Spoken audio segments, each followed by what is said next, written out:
In this video, I'm going to show you how to remove and replace a starter on a Ford Ranger with a 3.0 liter located on the driver's side of the engine block.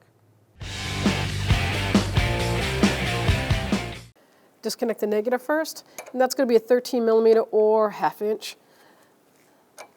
Well, particularly ours is because it's a universal terminal end. If it's a factory, it's more than likely going to be an 8 millimeter.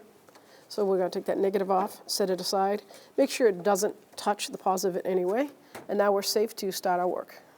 Now we're going to take the starter out, and there's 3 mounting bolts right here. One, then one up there, and then the last one right here.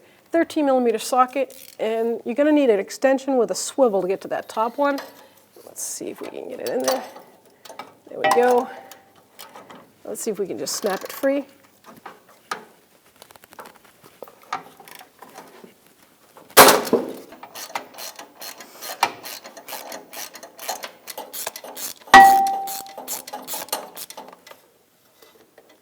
Okay, let's move on to the second one.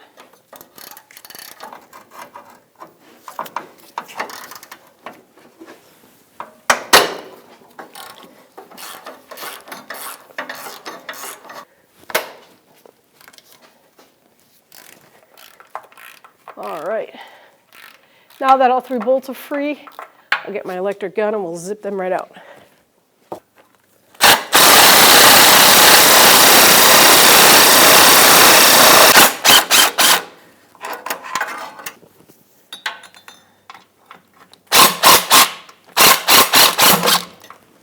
Wonderful.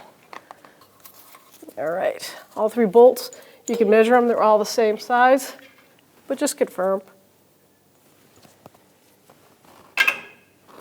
Now we'll grab that starter, and we can disconnect that cable. All right, so I'm going to take the starter, and I'm going to flip it this way so I can easily access the cables. So I'm going to disconnect the solenoid wire first. That's the smaller of the 2, and that's a 10 millimeter socket. Break that off. Grab that. The new one comes with washer and nut, so we don't have to worry about that. And then we'll take that positive wire off. That's the larger top one, 13 millimeter socket.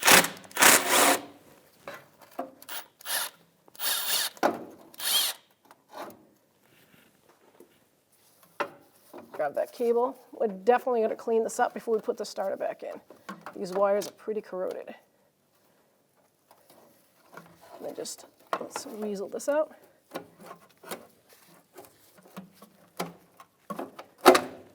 So before I reattach my starter, I like to clean the actual connectors. I have a brass brush here. You can use sandpaper, but I just want to get any corrosion or grease off. You want to make a good contact, right?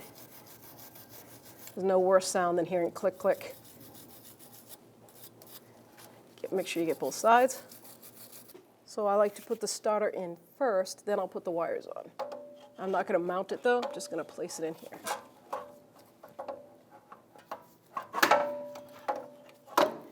Set it up like that. Put my starter wire on the positive first. That solenoid wire stayed right in the position because it has that little hook on it. Bottom it out, just give it a tweak. You don't want to over tighten it because it will break that stud that goes into that starter. And now we'll tighten up the positive wire. So I'm going to turn my starter. Let's see if I can get this wire to turn before I snug it up in the position it's going to be at, just right like that. Like that.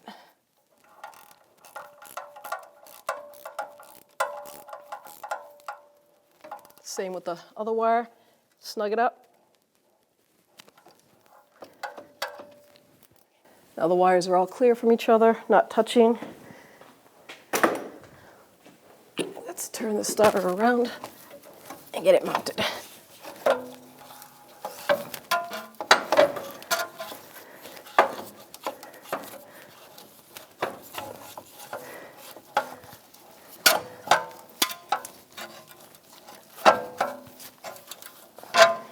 So then now that we have our starter seated up in there, we can grab our mounting bolts and line them up. There we go. They're all the same length, so there is no change on that.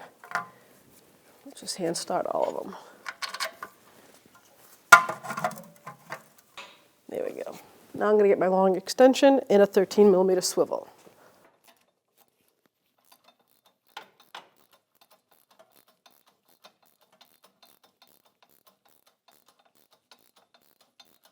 So the torque spec is from 15 to 20 foot-pounds.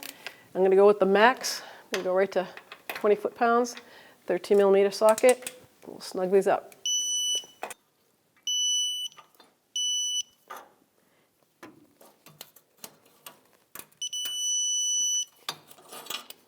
Now we can connect our negative battery cable. And like I said, this is a universal terminal end, which happens to be a 13mm socket or wrench. Doesn't matter. Your factory one should be at 8mm. And now you're all set. When only the best will do, demand TRQ.